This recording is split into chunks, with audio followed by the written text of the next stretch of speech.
আসসালামু আলাইকুম।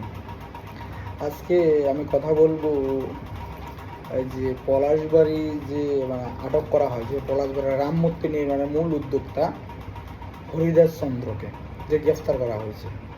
তো এর বিরুদ্ধে দেখলাম এটার প্রতিবাদে দেখলাম যে তাকে কেন গ্রেফতার হলো, কিছু আমাদের হিন্দু ভাইয়েরা এই নিয়ে রাজপথে আন্দোলন করতেছে।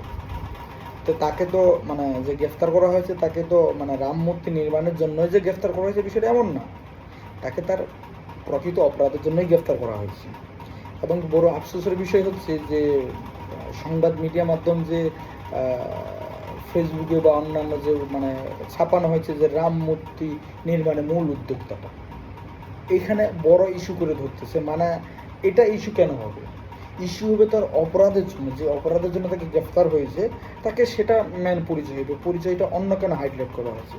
তা আমরা তার হরিদাস চন্দ্রের কিছু পিছনে যদি হিস্ট্রি আমরা খুলে দেখি, তো উনি 2010 সালের দিকে বিভিন্ন গণমাধ্যমের তথ্যের ভিত্তিতে ঢাকা এসি ও কি মেকানিক এবং এর আগে সবজি বিক্রির কাজ করতেন।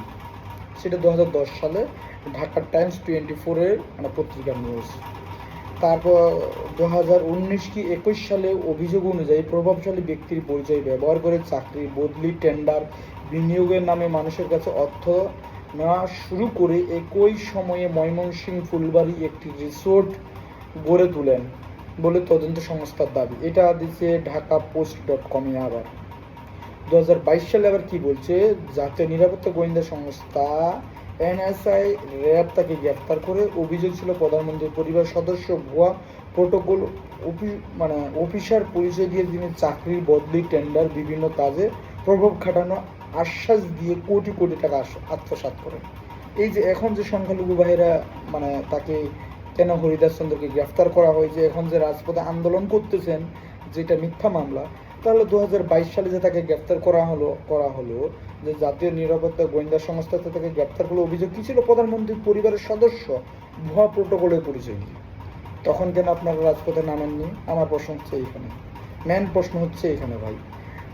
2025-26 দিকে তাকে ঘিরে বিভিন্ন বিতর্কিত স্থানীয় ঘটনায় তিনি আবার আলোচনায় আসেন এবং বিভিন্ন পক্ষ থেকে তার বিরুদ্ধে ও পক্ষ বক্তব্য প্রকাশিত হয় এবং তিনি আজকে সেটা বিভিন্ন অর্থ পাচার মামলায় তাকে গ্রেফতার করানো হলো। আজকে আমার কাছে আপনাদের কাছে প্রশ্ন যে 2022 সালে জাতীয় নিরাপত্তা গোয়েন্দা সংস্থা এনএসআই র্যাব যে তাকে গ্রেফতার করছিল, যে প্রধানমন্ত্রীর প্রোটোকল, তখন কিন্তু আওয়ামী লীগ ক্ষমতায় ছিল, তো প্রোটোকলের উনি বিশেষ প্রধানমন্ত্রীর প্রোটোকলের দায়িত্বে চাকরি করেন এবং বিভিন্ন নিয়ে টেন্ডারবাজি করেন, তখন আওয়ামী লীগ সরকার তাকে গ্রেফতার করলো। তখন কেন আপনার রাজপথে নামেননি? এটাই আমার কাছে আপনাদের কাছে প্রশ্ন।